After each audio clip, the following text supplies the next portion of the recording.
Señoras, señores, muy amados hermanos todos en Cristo nuestro Rey. Vamos a desarrollar el tema que lleva como título El alma mística de San Ignacio. Estamos terminando el año ignaciano, conmemorando el 5º centenario del nacimiento de San Ignacio de Loyola. Y tanto el Instituto como la Legión de Cristo Rey tenían que hacerse presentes para celebrarlo y para exaltarlo. Los padres y hermanos del Instituto lo veneramos como patrono principal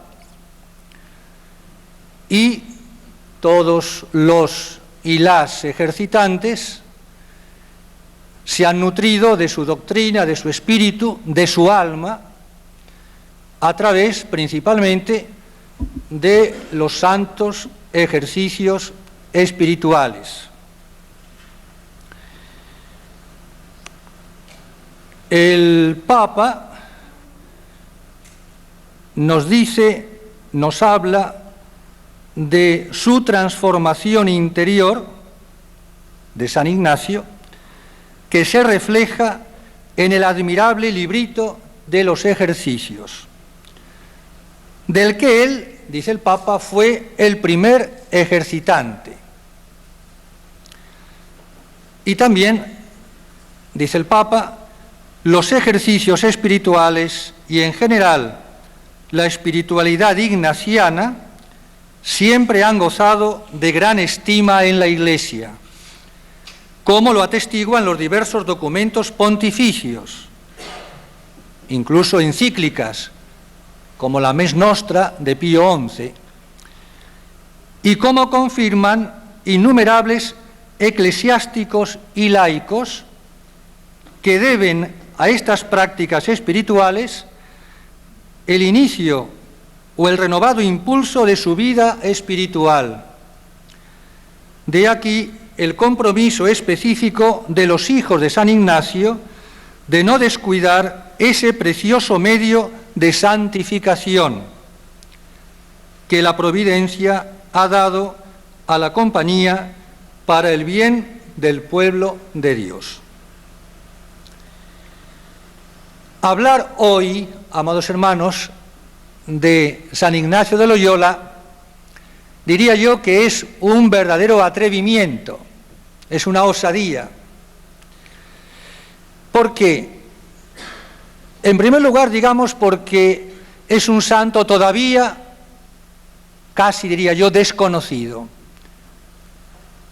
o mal conocido, ignorado. Es un santo, además, y tenía que serlo por su espiritualidad fuerte, sublime, impopular.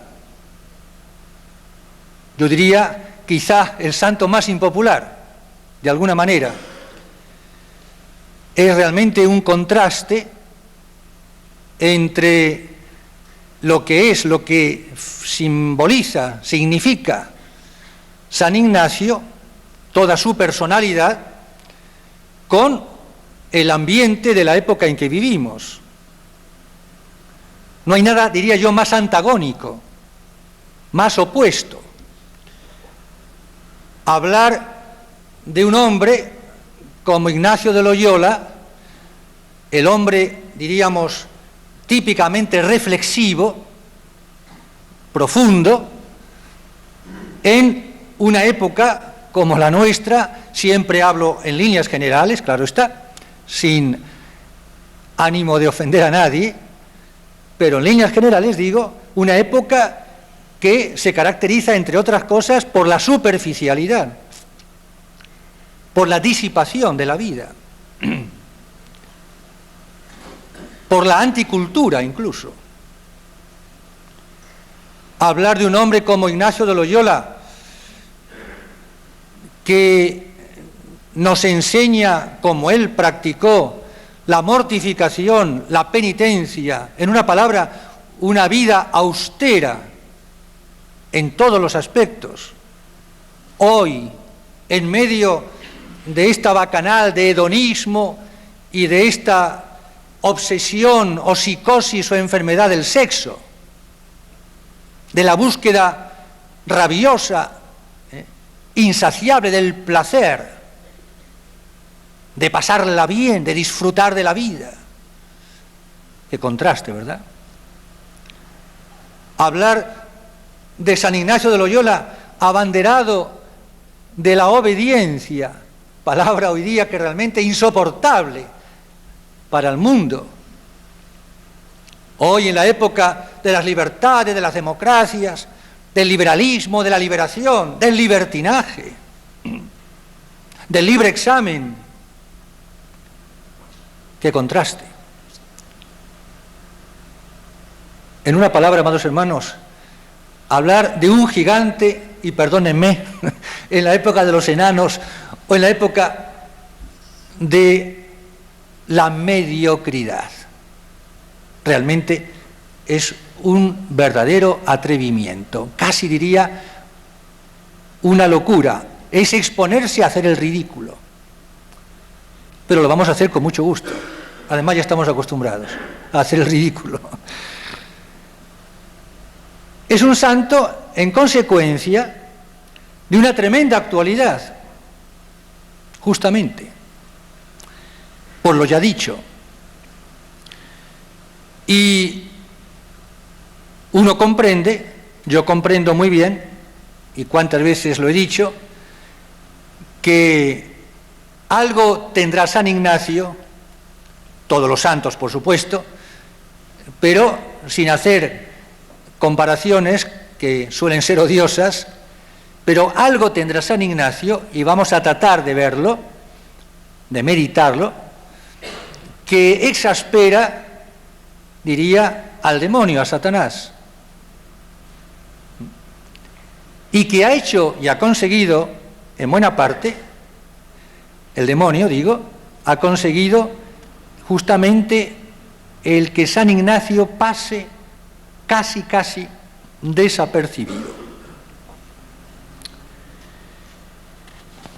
Pues bien, vamos a entrar ya en materia, después de este breve preámbulo,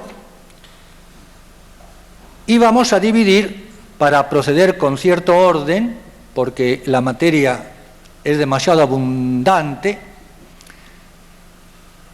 dividiendo el tema en tres partes.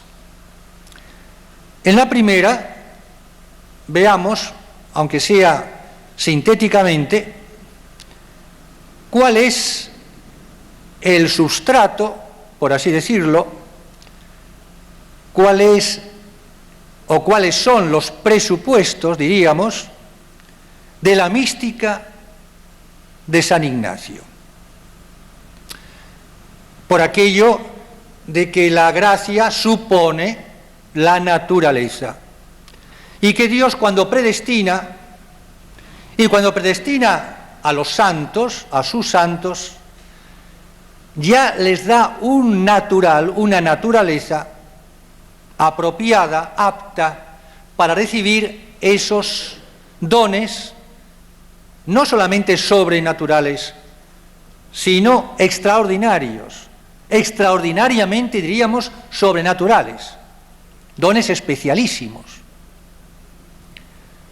Y por poco que analizamos las raíces históricas, geográficas, personales de San Ignacio de Loyola, echamos de ver realmente un hombre, como ya dijimos, de una extraordinaria personalidad, un verdadero gigante del espíritu. Lo que ocurre es que esa grandeza que hay que está ahí, diría, metida, ¿no?, en San Ignacio de Loyola, ha quedado como encubierta, como oculta, misteriosamente, no solamente en y por la historia, las razones dichas anteriormente, sino por culpa del mismo San Ignacio, culpa entre comillas, es decir, como pasa en los santos en general, por culpa, diríamos, de su humildad, de su extremada sencillez, de ese como aborrecimiento que él sentía, y veremos, contra sí mismo, propio de los santos, por otra parte.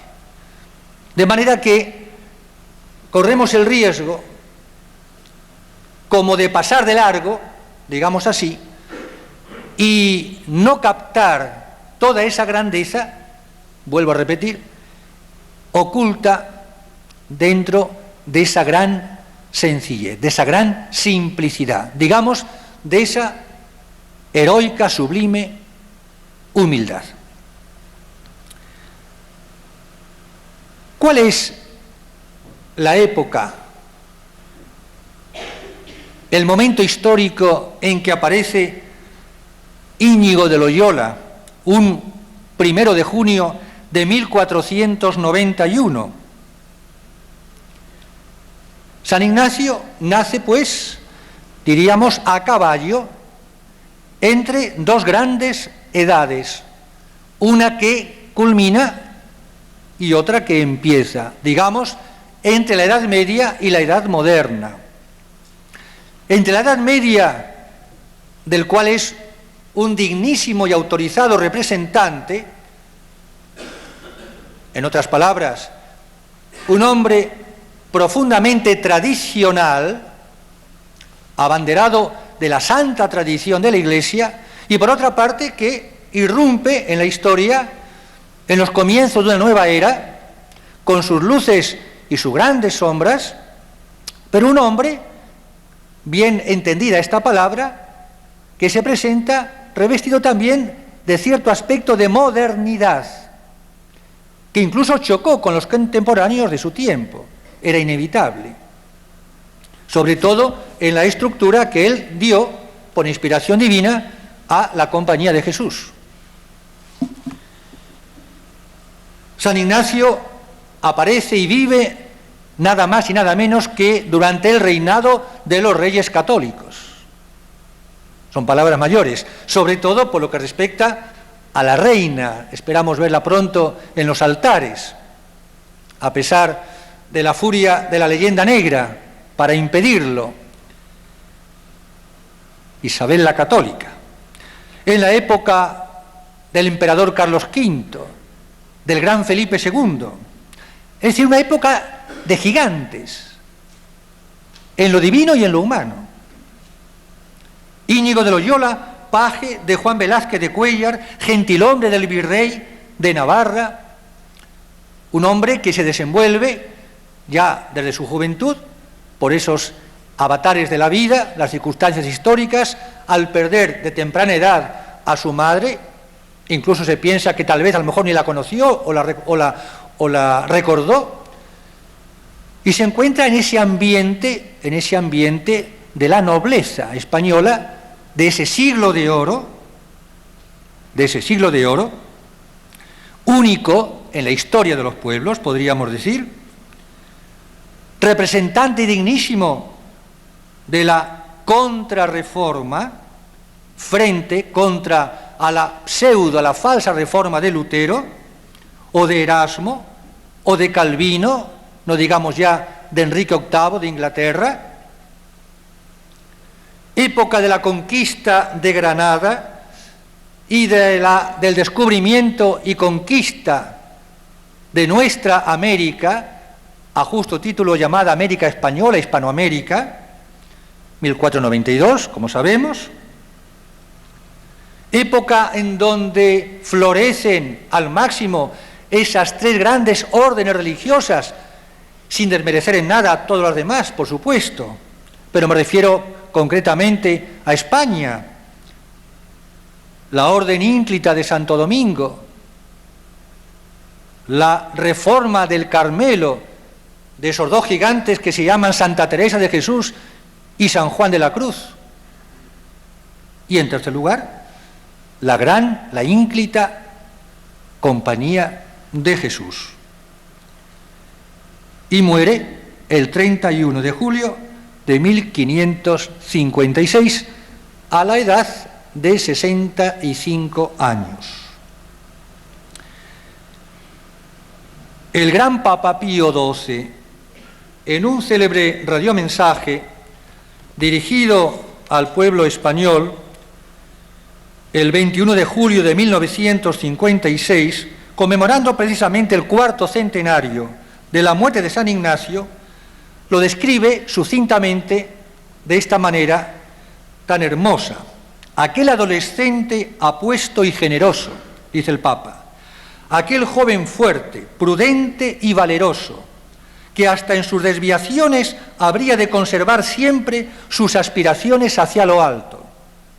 Aquel hombre maduro, animoso y sufrido, de gran corazón, de espíritu naturalmente inclinado a cosas grandes, y sobre todo aquel santo, en cuyo pecho se diría que entraba el mundo entero, encarnaba, sin saberlo, lo mejor de los valores y de las virtudes de su estirpe, y era, como muy bien se ha dicho, la personificación más viva del espíritu español en su edad de oro, por su nobleza innata, por su magnanimidad, por su tendencia a lo fundamental y a lo esencial, hasta superar las barreras del tiempo y del espacio, sin perder nada de aquella riquísima humanidad que le hacía vivir y sentir todos los problemas y todas las dificultades de su patria y de su siglo, en el gran cuadro general de la historia de la Iglesia y del mundo.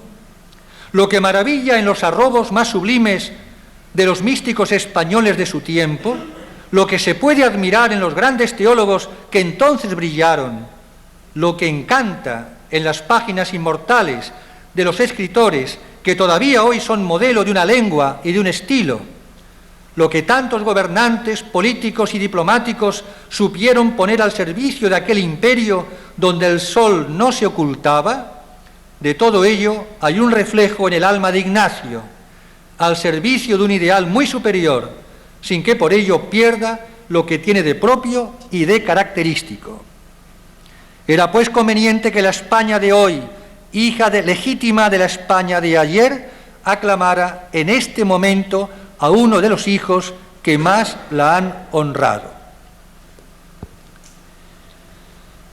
Y el célebre escritor, historiador Menéndez y Pelayo, dice: Ignacio es la personificación más viva del espíritu español en su edad de oro. Ningún caudillo, ningún sabio influyó más poderosamente en el mundo. Y si América es católica y la otra media Europa no es protestante, a él, a San Ignacio principalmente, se debe.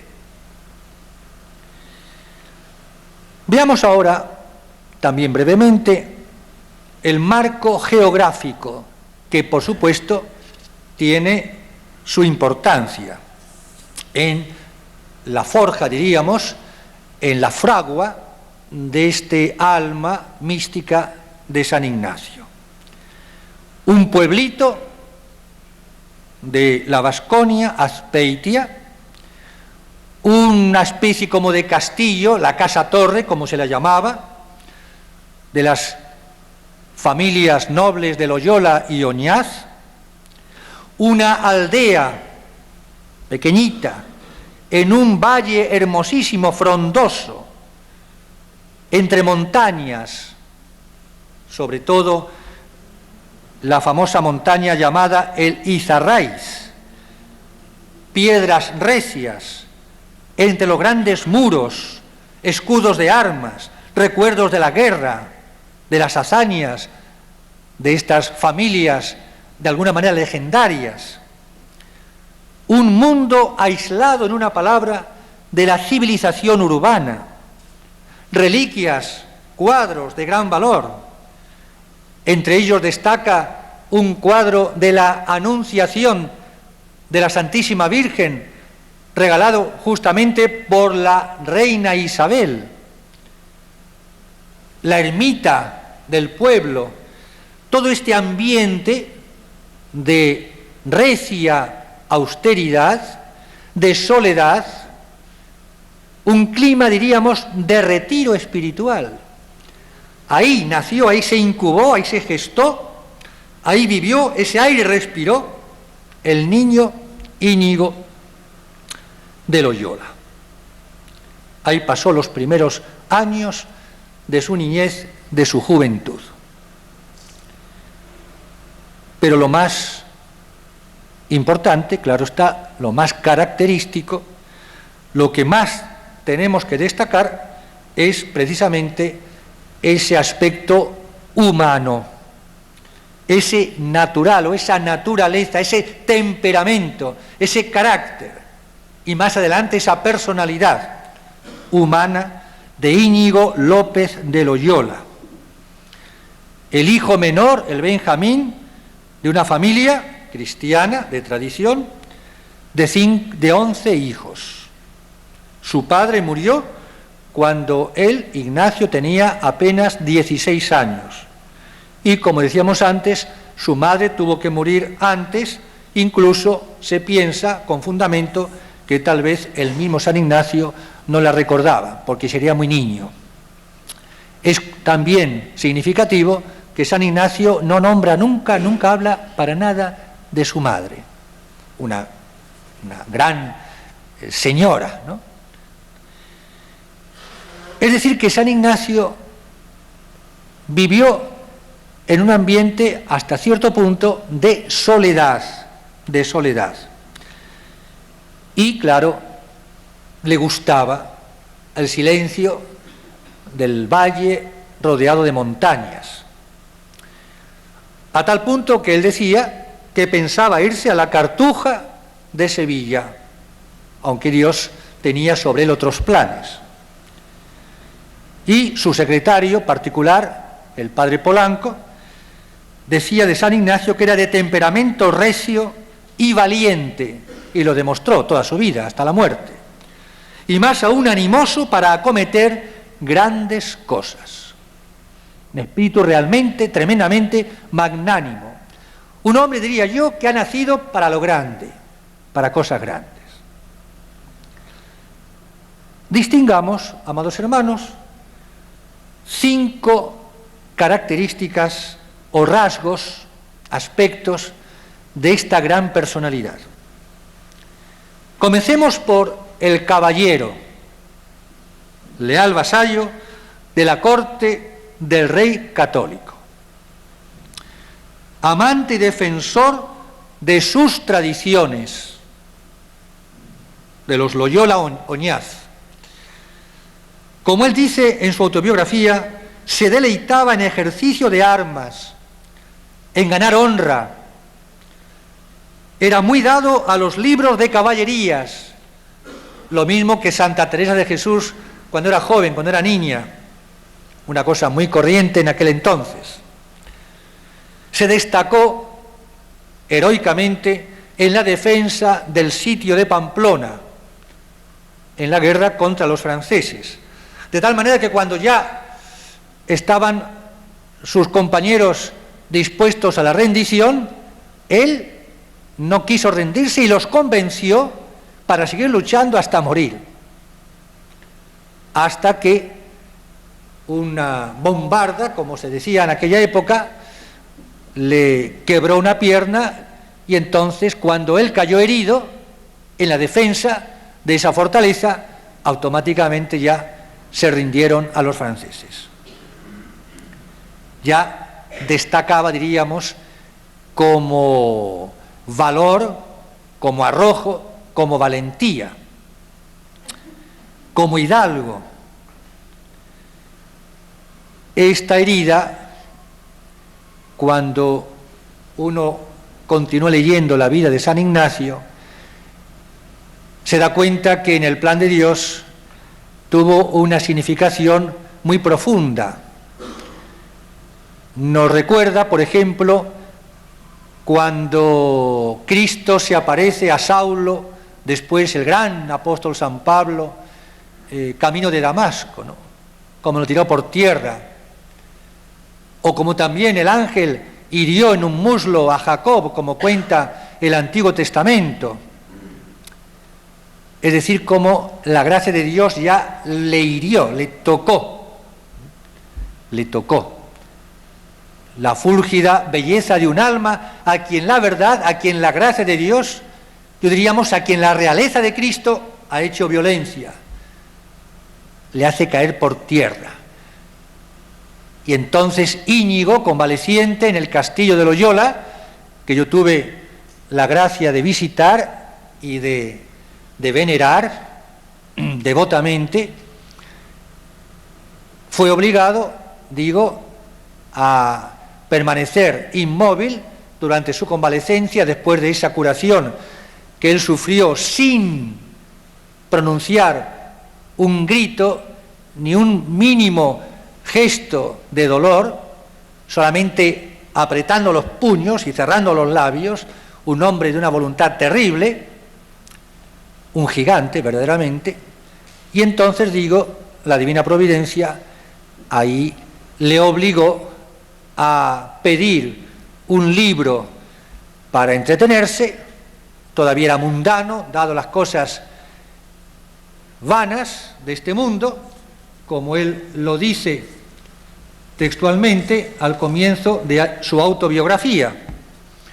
Hasta los 26 años de edad fue hombre dado a las vanidades del mundo y principalmente se deleitaba en ejercicio de armas con un grande y vano deseo de ganar honra. Pues bien, qué casualidad, divina providencia, entre paréntesis, que en el castillo, en esa fortaleza, no había en la biblioteca más que 2 libros, la vida de los santos y la vida de Cristo. Y para no aburrirse, se resignó y los pidió para leerlos. Y ahí entonces la gracia de la conversión comenzó a trabajar en su alma, en su corazón. San Ignacio, como buen caballero, tenía unos sentimientos muy profundos del honor y de la gloria. El honor, sabemos, es el testimonio que se da a alguien por sus excelencias, sobre todo, dirá Santo Tomás, por sus virtudes. Y el efecto de ese honor que se le da, que es la gloria. Y él, claro, ya desde niño, diríamos, había mamado las grandes gestas, las grandes hazañas de los grandes caudillos, de los grandes caballeros, personificados en la legendaria e histórica figura del mío Cid, del Cid campeador, y otros por el estilo, los claros varones de Castilla, y había quedado siempre admirado, alucinado, entusiasmado, fascinado por la valentía, la grandeza y el sentido, repito, del honor, de la honra, de la gloria, de hacer grandes cosas en honor de sus reyes, de sus príncipes, a los cuales ellos servían. De ahí también ese sentido de la nobleza, de la lealtad, de la fidelidad a los que ellos servían como gentiles hombres, y de ese arrojo para exponer incluso la vida y aceptar, si fuese necesario, la misma muerte como supremo acto de lealtad, como supremo acto de valentía, de fidelidad a un ideal.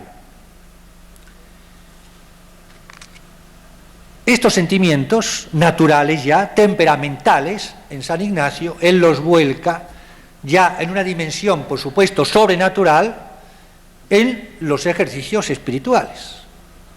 Bastaría recordar las célebres meditaciones del llamamiento del Rey temporal y del Rey eternal, de Cristo Rey, y de las 2 banderas, hasta llegar a el tercer grado de humildad. Decía Giovanni Papini, gran admirador de San Ignacio, su forma mentis, es decir, su mentalidad, siguió siendo siempre caballeresca y militar. Su concepto del mundo es feudal y guerrero. Dios es el emperador. San Ignacio le llamará su divina majestad. Y todo debe converger en gloria suya. Es la bandera que enarboló siempre San Ignacio, ad maiorem Dei gloriam, a la mayor gloria de Dios. Por eso fue llamado, a justo título, caballero andante de la Iglesia, campeón del Rey de Reyes, caballero andante a lo divino y otros títulos semejantes. Hay un segundo aspecto de su temperamento. Es el romanticismo.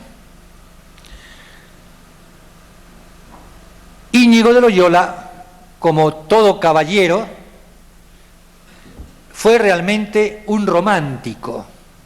Dentro de esa fiereza, de ese aspecto viril, guerrero, valiente, hasta el heroísmo, casi temerario diríamos,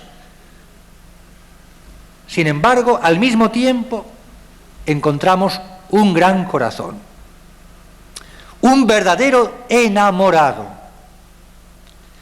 Y él, en su autobiografía, lo describe o se describe de esta manera: de muchas cosas vanas que se le ofrecían, habla en tercera persona, pero se refiere a él mismo, una tenía tanto poseído su corazón. Esto lo subrayo porque, por lo general, la gente imagina un San Ignacio frío, calculador, diplomático, minucioso, disciplinado, austero, penitente, pero se pierde, diríamos, no se da cuenta que, sin dejar de ser verdad, hay un gran corazón dentro, hay una gran pasión, un hombre que se enamora fácilmente, un verdadero romántico, en el sentido tradicional, noble de la palabra. Y de muchas cosas vanas que se le ofrecían, una tenía tanto poseído su corazón que se estaba luego embebido, absorto, en pensar en ella 2 y 3 y 4 horas sin sentirlo, sin darse cuenta. Se pasaba hasta 4 horas sin darse cuenta, imaginando lo que había de hacer en servicio de una señora, de una mujer. Pero no una mujer cualquiera, no. Los medios que tomaría para poder ir a la tierra donde ella estaba. Los motes, es decir, los requiebros, los piropos, diríamos hoy, ¿no? Las galanterías del caballero, no las groserías de ahora, nada que ver, la galantería del caballero, las finezas que tomaría, las palabras que le diría, los hechos de armas que haría en su servicio. Y estaba con esto tan envanecido que no miraba cuán imposible era poderlo alcanzar, porque la señora no era de vulgar nobleza. La mujer de sus amores no era de vulgar nobleza, no era condesa ni duquesa, mas era su estado más alto que ninguna de estas. San Ignacio nunca reveló, por modestia, quién era esa dama de sus ensueños, de sus amores, mas no de sus amoríos, porque era inalcanzable, y todas las posibilidades, las conjeturas, hacen pensar a los críticos que se trataría de la infanta Catalina de Austria, hija menor nada menos que del emperador Carlos V, que según los historiadores era un monumento de belleza, de delicadeza, de finura exquisita, una mujer realmente extraordinaria. Pero claro, estaba en un nivel social inalcanzable. solamente por la imaginación, por la fantasía, el romántico, ¿no? Hasta en eso, San Ignacio no se contentaba con cualquier cosa, siempre lo más grande. Ni duquesa, ni marquesa, ni princesa, tenía que ser una reina. Y este espíritu romántico lo tuvo siempre, por supuesto que después purificado, sublimado, diríamos, transformado, mejor todavía, por la gracia santificante y dirigido, en consecuencia, a la que fue realmente y definitivamente hasta su muerte la dama de sus amores, su Dulcinea, entre comillas, la Santísima Virgen, la Madre de Dios, la emperatriz y la reina de todas las reinas. En los ejercicios, solamente me limito a notarlo, en las reglas de discreción de espíritus, por ejemplo, en la regla número 12 de la primera semana, dice él: el enemigo se hace como mujer en ser flaco por fuerza y fuerte de grado, porque así como es propio de la mujer cuando riñe con algún varón perder ánimo dando huida cuando el hombre le muestra mucho rostro, y por el contrario, si el varón comienza a huir perdiendo ánimo, la ira, venganza y ferocidad de la mujer es muy crecida y tan sin mesura. De la misma manera es propio del enemigo enflaquecerse y perder ánimo, dando huida a sus tentaciones cuando la persona que se ejercita en las cosas espirituales pone mucho rostro contra las tentaciones del enemigo, haciendo el opposito per diametrum, lo diametralmente opuesto a la tentación.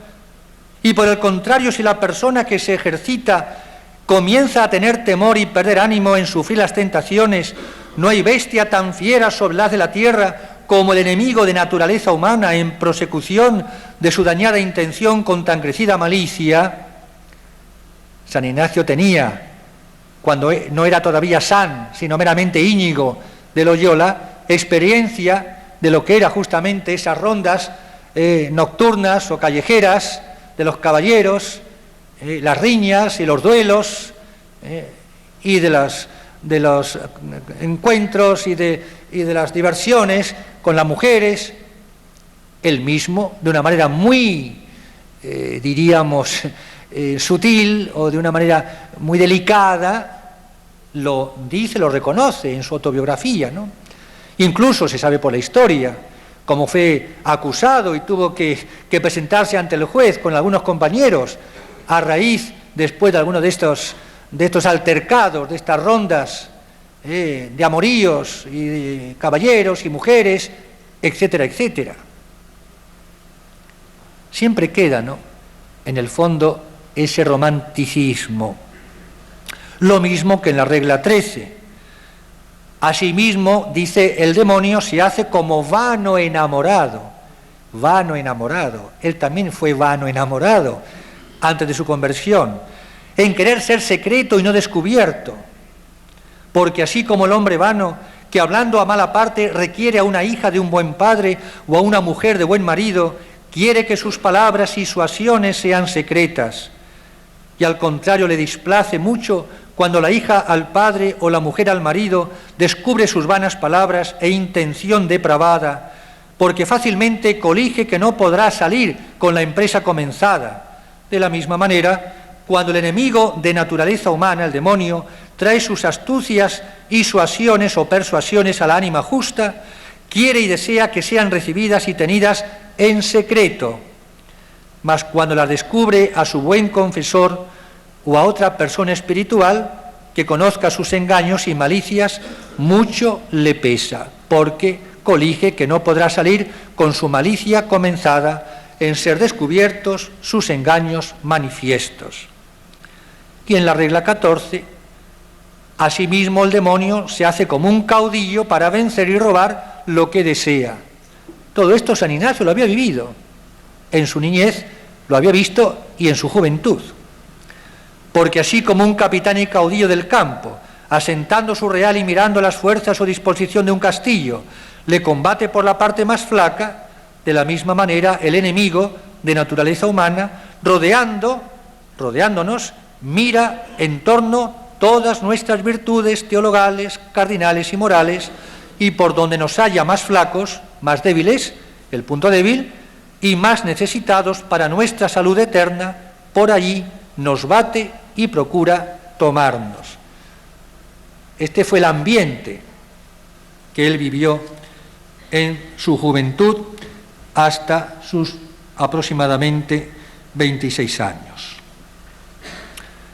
Ese enamoramiento, ya más adelante en el plano sobrenatural, que culmina en lo que él denomina tercer grado de humildad, sobre el cual volveremos, porque es realmente el punto cumbre, diría, del esquema de los ejercicios,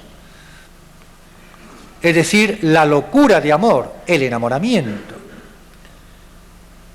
Tercer grado, humildad perfectísima, es a saber cuando, incluyendo la primera y la segunda, los dos primeros grados, supuesto que evito el pecado mortal y el venial deliberado, siendo igual alabanza y gloria de la divina majestad, por imitar y parecer, asemejarme más actualmente a Cristo nuestro Señor, quiero y elijo más pobreza con Cristo pobre que riqueza, oprobios con Cristo lleno de ellos que honores mundanos, vanos, del mundo, y desear más ser estimado por vano y loco, la locura, por Cristo, que primero fue tenido por tal, antes que por sabio ni prudente, según el mundo. Este es el Íñigo de Loyola, convertido de caballero en peregrino, cuando a pie o con su mula y su cojera, cojeando, emprende esta peregrinación, primero a Montserrat, después a Manresa, y después a Barcelona, y después nada menos que a Tierra Santa, a Palestina, y después vuelve, y después de nuevo Salamanca, Alcalá, de Henares, y por último París, y después Roma. El peregrino, como así se le llamaba comúnmente, o también como le llamaban el hombre del saco, porque iba todo desarrapado. La locura de desprenderse, despojarse de todo para revestirse la librea de Cristo, la vestimenta de Cristo. Esa locura de amor que le lleva a estudiar con los niños el catecismo, siendo objeto de burlas, de risas, mendigando de puerta en puerta, durmiendo en la calle o por limosna en los hospitales, abandonado totalmente a la divina providencia,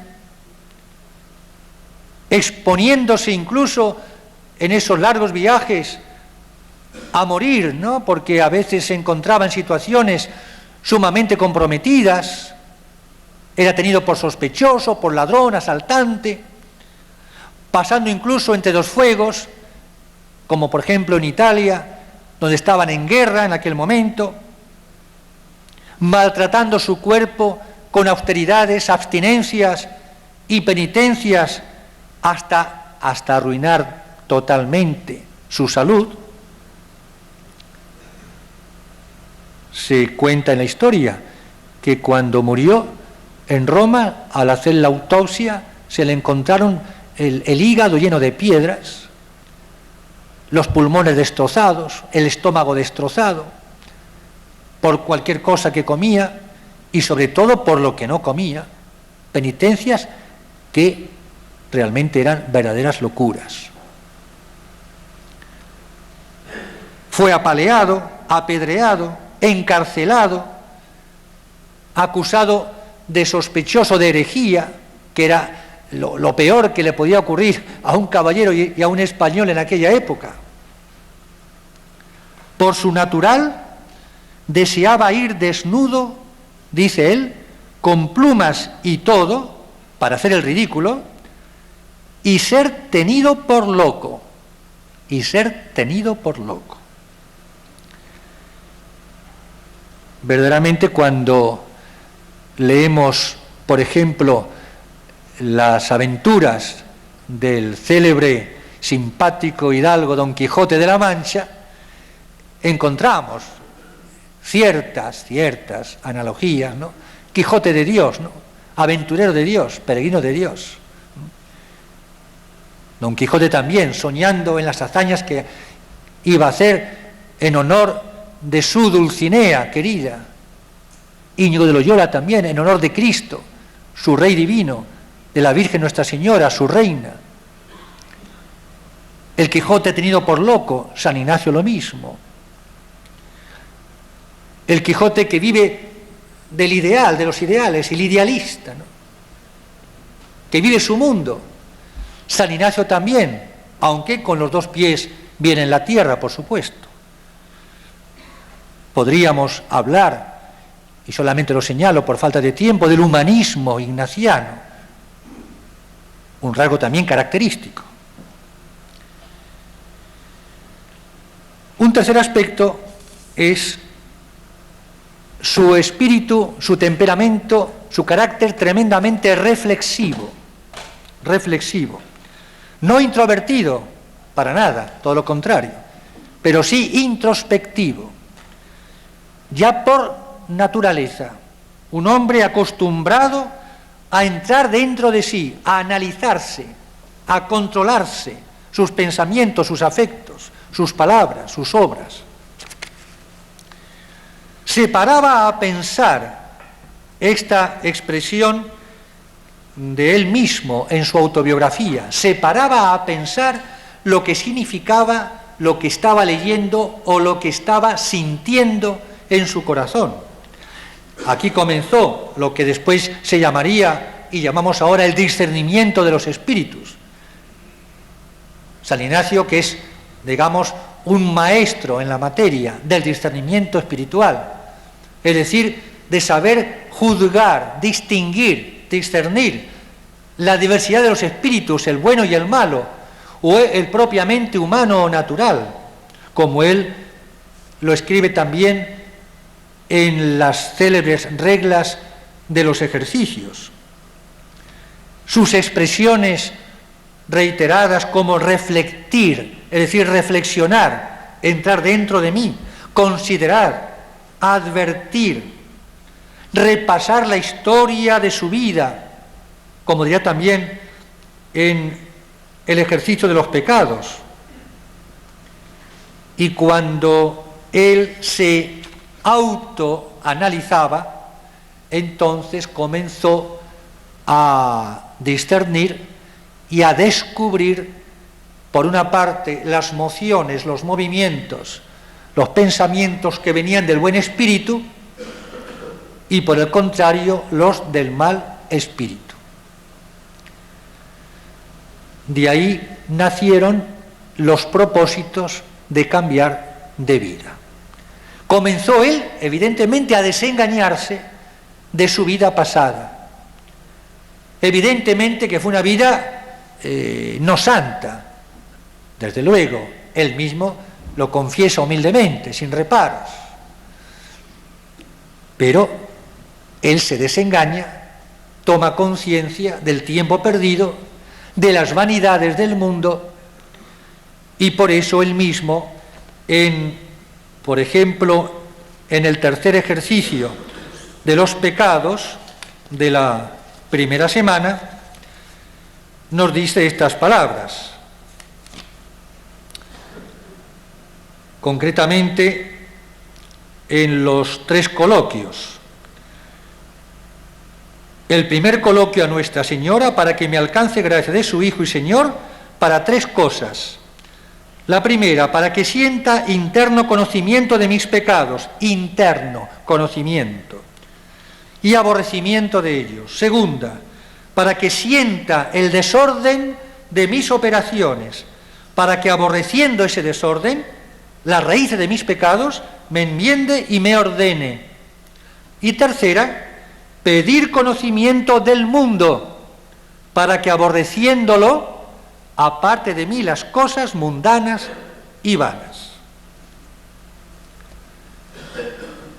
De ahí también, amados hermanos, esa afición al estudio que él tenía, y de ahí también lo que podríamos, y yo me atrevo a decir, ese sentido realista, ese sentido metafísico que él tenía como innato, aún quizás sin darse cuenta, ese ir a la realidad de las cosas, ese ir al fondo de las cosas.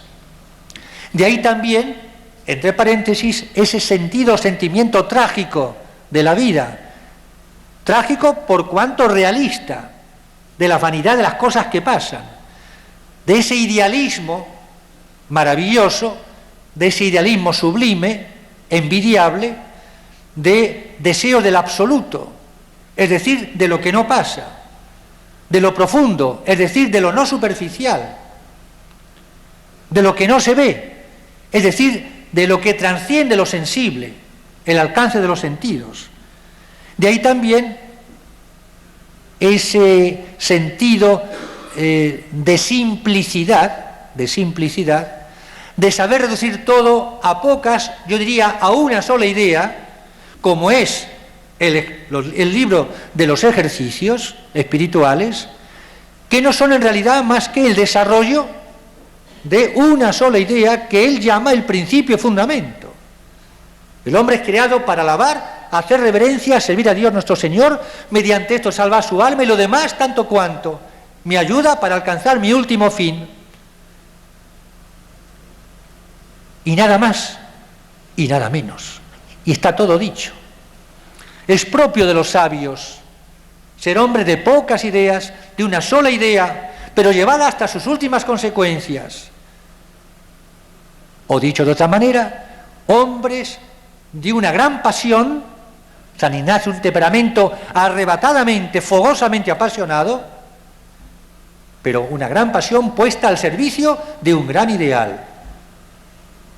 En su caso, como el de todos los santos, claro, el ideal de la santidad. El fin último para el cual, en definitiva, Dios nos ha creado, nos ha puesto en este mundo. Él mismo dice que a raíz de esa aparición, tal vez la primera, parece ser, o por lo menos una de las primeras apariciones, visiones de la Santísima Virgen con el niño Jesús en brazos, dice que a partir de esa visión sintió asco, palabra textual, asco de toda la vida pasada, especialmente en cosas de la carne. A partir de ese momento nunca tuvo una sola tentación ni movimiento desordenado de sensualidad.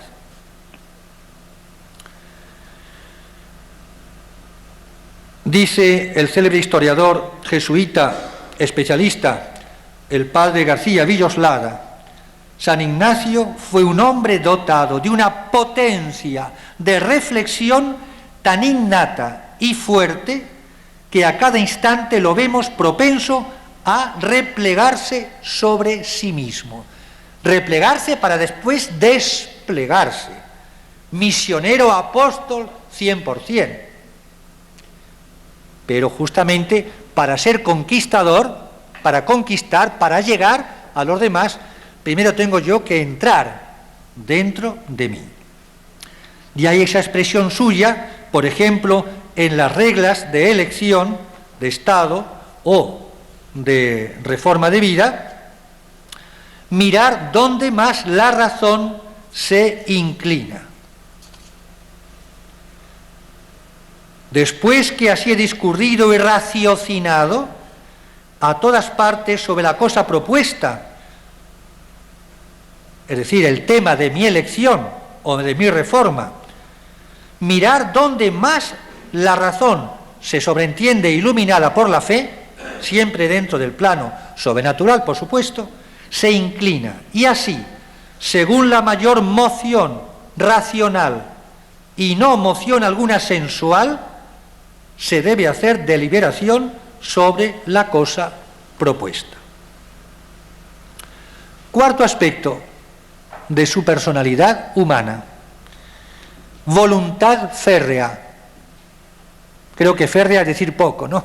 De diamante, no sé cómo decirlo.